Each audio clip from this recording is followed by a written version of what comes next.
Welcome to Sports Talk. Hello, everyone. Welcome. I'm Nick from Top Notch Sports. Also here with Jackson and Noah. And today we are going to look over the Jacksonville Jaguars off-season salary cap review. So let's hop right into this as we get ready. And again, Sean Kahn did just hire Urban Meyer this season, and he's going to try to go in here and change the culture of the Jacksonville Jaguars and make this team a winning franchise. And they got a ton of salary cap to do that. Jackson, go ahead, take it away, show them this screen. So, as you see right here, this is a beautiful graphic that we spent a long time on making. Hope you guys enjoy that. But as you see in the top left corner, this offseason they're going to have about $70.5 million, according just to this screen right here. You see all the red and green. So, for example, let's say they decide to cut a guy like Joe Schobert. Wouldn't happen, but if they cut him, they would lose about $6.7 million. And in the green, if they were to say they cut Brandon Linder, they would gain about $9 million. So there's some names on here, like, a guy like Tyler Eifert. They could be a guy they cut. But yeah, that's basically what this screen is breaking down. You can take a look at it, tell us what you think about it. But yeah. Yeah, so basically, like Jackson was just saying, you look at the screen, green means you cut and you save. Red means you cut and you lose. So you're not really cutting anybody in red. But again, like Jackson said, someone like Tyler Eifert, you can cut him, save $5 million, could be a very good option to cut and save $5 million. And you look at a few of the superstars on this team. Again, Tyler Eifert's not one of them. You got James Robinson right here that you're not going to cut. You would save a little bit of money.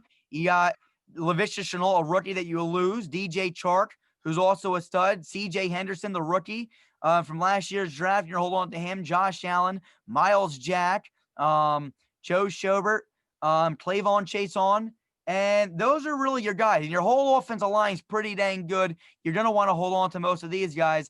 As we hop into the next slide, that is going to show us the notable losses in this free agency. Noah, go ahead. Okay, so this slide is all the guys the team is going to lose this offseason. You see their name, their position, what we predict their contract would be around, and the percentage of snaps they played for the Jaguars last year. You lose guys like Keelan Cole and Chris Conley. That's a pair of receivers. You lose your starting left tackle. You lose Shatley, who played a decent amount of center for him. You lose a tight end, a pair of edge rushers, a safety, and a corner. This team's losing a lot. None of it irreplaceable, though.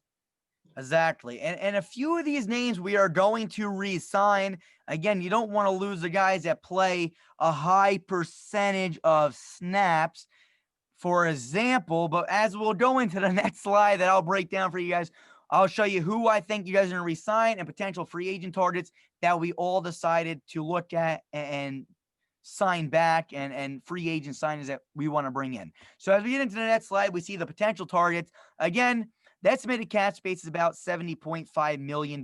That's a heck of a lot. Noah, where does that rank in? Is that like number one? I think it is. I think that's the most, yeah. Yeah, I'm pretty sure that's what we saw. So again, you look at estimated cuts, and again, as we said, if we cut Tyler Eifert, you save $5 million. Rashawn Melvin, $1.4 million. Doug Middleton, $990,000. These are guys that don't really play that much. You cut these guys, you can save about, what is that, Noah, $7.39 million? That's all right. And if you save that much, that can help you just save future cap room. And this year you can make signings. You can go out and bring in Jonnu Smith, who would be for a 4-year deal, about $38 million, $9.5 million cap hit as a projected contract that Noah made for us. Keelan Cole, 2-year, $11 million. Again, it'll be $5.5 million cap hit as a role player on the team. Maybe not a starting receiver, but a role player. Cam Robinson, your starting left tackle, bring him back in, 2-year, $10 million, make it to be a $5 million cap hit. Marcus Williams, 4-year, $57 million, $14.25 million cap hit. Again, a really stud safety that the Saints are not going to be able to bring back. And Desmond King, the cornerback, 3 years, $17.5 million for $5.8 million cap hit. The total cost to bring in these guys would be $40.05 million. And you would still have $37.84 million remaining after this amazing free agency. So what do we get here? What do we bring back as re-signs and signings, well, we did a lot, right? We're re-signing Cam Robinson. We're signing Janu Smith. We're signing Desmond King. We're signing Marcus Williams. These are a huge part of your team needs. And again, in all honesty, we're going to draft Trevor Lawrence as your quarterback. You're going to probably draft a receiver, maybe in the second round, a defensive tackle you're going to draft, and an outside linebacker. So now you're establishing all your needs for the future, not only this free agency and still saving almost $40 million, but you're also going to be able to draft a few players that can come in and be instant starters and make this team competitive year one. As we go into the next slide, that'll have Jackson break down for the final slide of this evening. Jackson, go ahead. Through all those moves that we just made, you see this is what we have for their 2021 projected starters. So in green, you see the free agents we brought in. We see Marcus Williams playing safety, Desmond King and Jonnu Smith at tight end. Cam Robinson, you bring him back, you re-sign him. And then you see the guys in yellows. Those guys are kind of placeholders right now. If you go back to the last slide, you saw that we were going to draft an outside linebacker. We were going to draft a defensive tackle. And we were going to draft a wide receiver. So Leon Jacobs, Tavon Bryan, and Keelan Cole, who we did just re-sign. But right now, those guys are going to be placeholders. And then, of course, you got Trevor Lawrence, who most likely you're taking with the number 1 overall pick. This team looks pretty good to me, Nick. I don't know about you. And you too, Noah. But DJ Chark, he's a really, really good wide receiver who was pretty sure was a Pro Bowler a couple years ago. CJ Henderson, Desmond King, those are the really, really good 1-2 punch at the cornerback position. Marcus Williams is going to help you at the safety. I don't see why this team couldn't contend in their division, especially with a new head coach in Urban Meyer.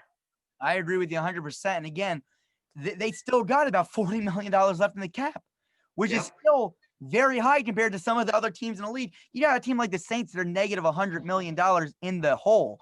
And you got this team contending with a really good offensive line. I mean, look at this offensive line, right? You're not losing anything if you bring back Cam Robinson. You get a replacement in Janu Smith, who is definitely an upgrade over Tyler Eifert.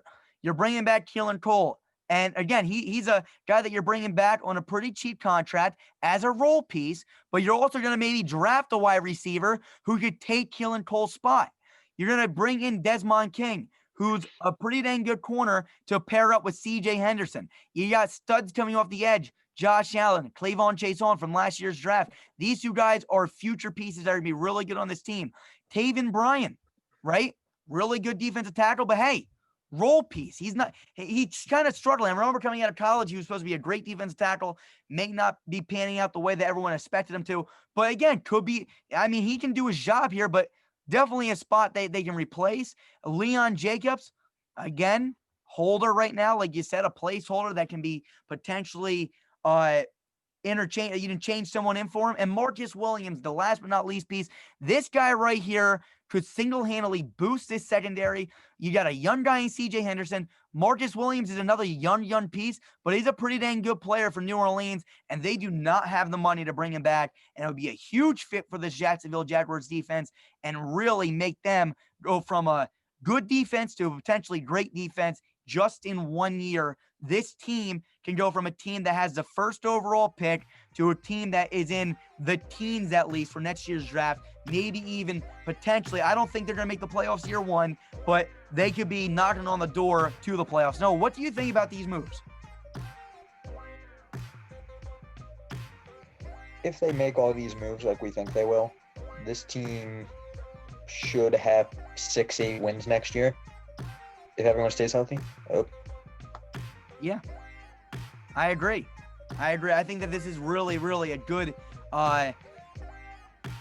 mock agency, I guess, a mock free agency for the Jacksonville Jaguars. Let us know what you guys think. Again, we're going to have a lot of stuff for you guys here, but that's all from us from Top Notch Sports. We'll see you guys soon, and that's all. So we are, Jackson, go ahead, say it.